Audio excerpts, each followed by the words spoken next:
छात्रों, आज हम गजानन माधव मुक्तिबोध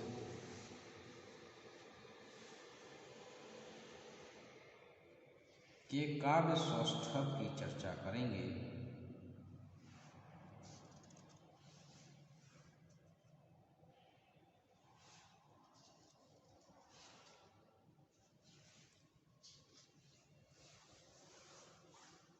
तो मुक्तिबोध जी के काव्य सौष्ठव को समझने के लिए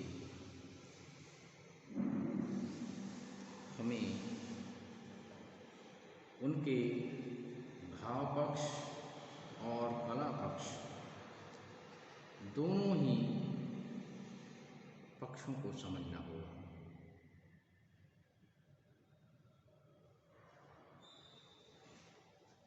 तो सबसे पहले हम उनके भाव पक्ष को जानेंगे।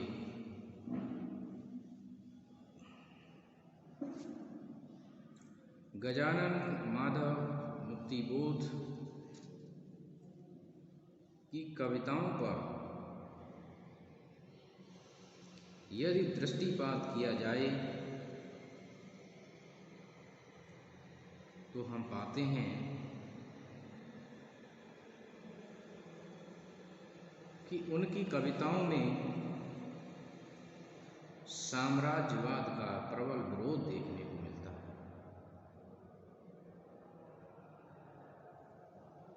और वे ये मानते हैं कि जितनी भी समस्याएं जन्म ले रही हैं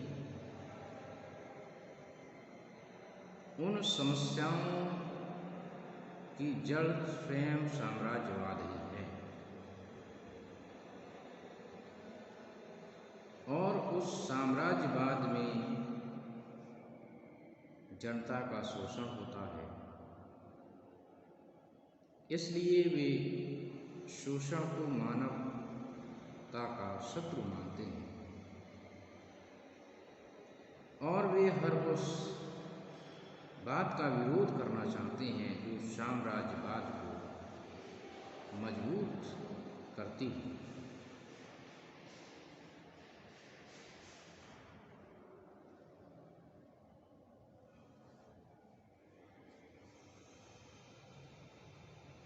जब आप लिखते हैं कि मुझको है भयानक ग्लानि, निज के श्वेत वस्त्रों पर स्वयं की शील शिखा सत्य दीक्षा की, विरोधी अस्त्र शास्त्रों पर कि नगरों के सुसंस्कृत सौम्य चेहरों से चढ़ता मन, उतारू आवरण ये साफ गहरा दूध या कुर्ता व चूने की सफेदी में चिलकते ये सभी कपड़े निकाल।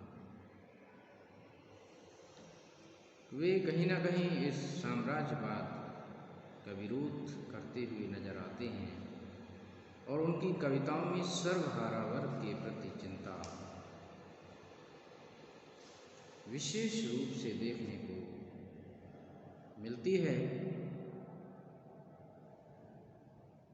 भले ही वे मंदिर के चबूतरे पर ही क्यों न बैठे हों, लेकिन बावजूद इसके उनका ध्यान उस वर्ग की ओर है जो वर्ग सदैव दलित, पीड़ित और दंशित रहा, जो गरीब है, असहाय है, जिसका लोग लाभ उठाते हैं, अधिकार का हनन करते हैं। ऐसे सर्वहारा वर्ग की ओर मुक्तिबोध की चिंता विशेष रूप से प्रकट हुई।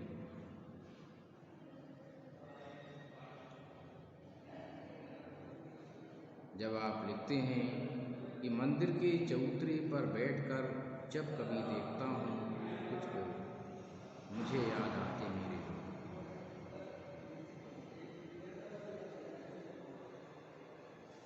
तो इस प्रकार से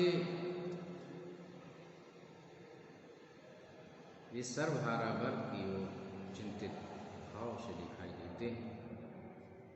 उनकी कविताओं में नारी के प्रति सहानुभूति विशेष रूप से परिलक्षित होती है यद्यपि ये सहानुभूति संपूर्ण शोषक वर्ग के प्रति है, जिसमें श्रमिक हैं, किसान हैं, मजदूर हैं और नारी भी है। तो नारी के प्रति उनकी जो सहानुभूति है उसको देखते हैं कि आंखों में तैरता है चित्र एक उर्मी समाले दर्द गर्भवती नारी का, जो पानी भरती है वजनदार घड़ों से, कपड़ों को धोती है भाड़ भाड़, घर के काम बाहर के काम सब करती है, मजदूरी करती है। तो इस प्रकार से नारी के प्रति उनकी सहानुभूति देखी जा सकती है। और उनकी कविताओं में न केवल सहानुभूति है बल्कि इसका विरोध करने के लिए, विषम परिस्थितियों का विरोध करने के लिए उनके काव्य में क्रांतिकारी स्वर भी दिखाई देते हैं।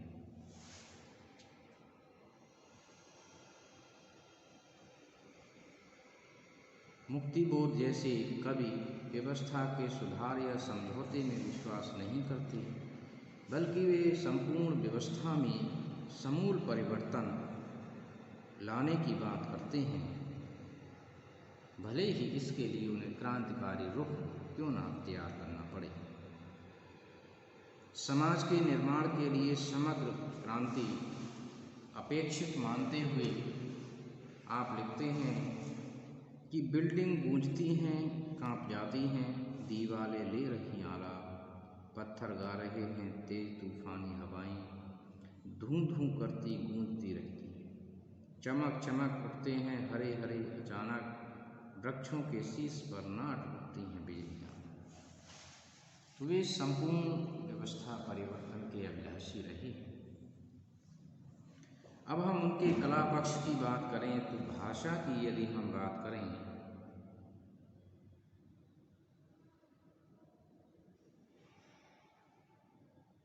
तो मुक्तिबोध की भाषा भावों की अनुगामिनी रही है। जिस प्रकार के भाव आपने व्यक्त किए उस प्रकार की भाषा को आपने काव्य में प्रकट किया है। आपने संस्कृत के तत्सम शब्दों को भी अपनाया, आपने देशज शब्दों को भी अपनाया, आपने विदेशी शब्दों को भी अपनाया है और आपने सामासिक शब्दावली को भी अपनाया है। आपने अवसर के अनुकूल, भावों के अनुकूल भाषा का प्रयोग आपने किया है और समय समय पर आपने मुहावरे एवं लोकोक्तियों का भी प्रयोग किया है।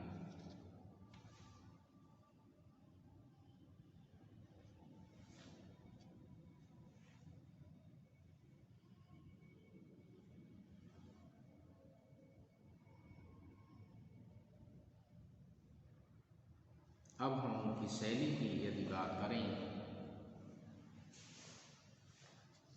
तो गजानन माधव मुक्तिबोध जी ने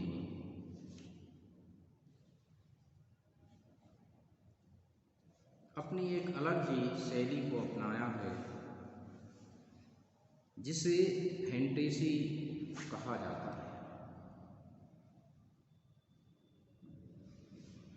ये मूलतः फैंटेसी काल्पनिक दुनिया के निर्माण की अद्भुत सामर्थ्य है। ये अनुभव की कथा है और इस कथा का अपना स्वतंत्र विकासमान व्यक्तित्व है। मुक्तिबोध के माध्यम से अपने परिवेश की भयानकता और मानव की दयनीयता को व्यक्त करते हैं।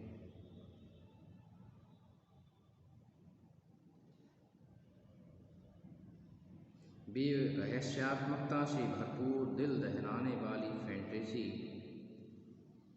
की सृष्टि करते हैं और उसमें अपने विचारों की लड़ियां पिरोते हैं। लकड़ी का बना रावण, ब्रह्म राक्षस, अंधेरे में आदि इस फैंटेसी शैली को विशेष रूप से देखा जा सकता है।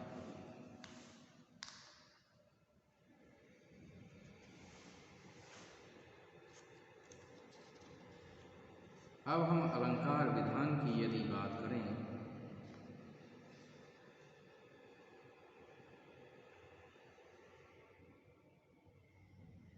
तो मुक्तिबोध का अलंकारों के प्रति विशेष रुझान नहीं रहा।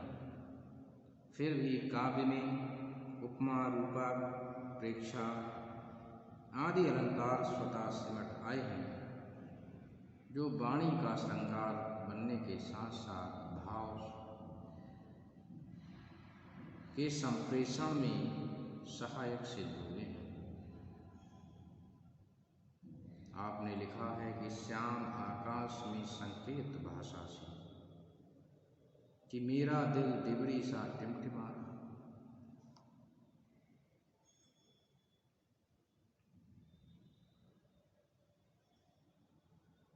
ये तारों की आँखें चमचमा रही, इस प्रकार मानवीकरण।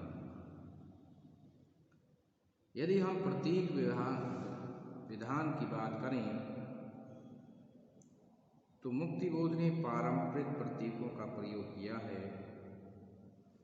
फिर भी उनकी प्रतीक योजना अपने आप में अलग है। इनके प्रतीक शब्द, वाक्य, पंक्ति तथा शीर्षक तक में फैले हुए हैं।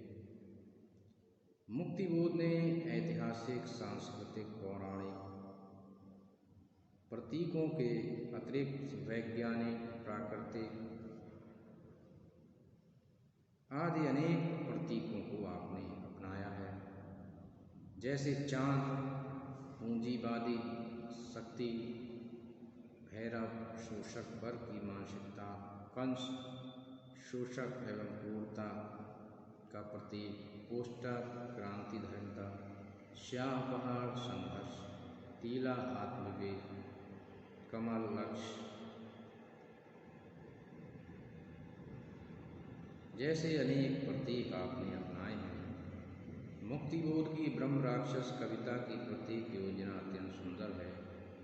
उनका ब्रह्म राक्षस एक ऐसे व्यक्ति के भीतर चेतना का प्रतीक है जो जीवन भर कुछ उत्तम और उत्कृष्ट पाने के लिए संघर्ष रहते हुए अपने आप में ही अपनी जिंदगी दुनिया बसाए रहता है। तो इस प्रकार से हम चाहे भाव पक्ष की बात करें, चाहे कला पक्ष की बात करें, दोनों दृष्टियों से गजानन माधव मुक्तिबोध का काव्य उत्कृष्ट काव्य ठहरता है। इसी कारण से नई कविता के मसीहा के रूप में और शलाका पुरुष के रूप में जाने जाते हैं। तो मैं समझता हूँ छात्रों की आपने इसको समझा होगा। धन्यवाद।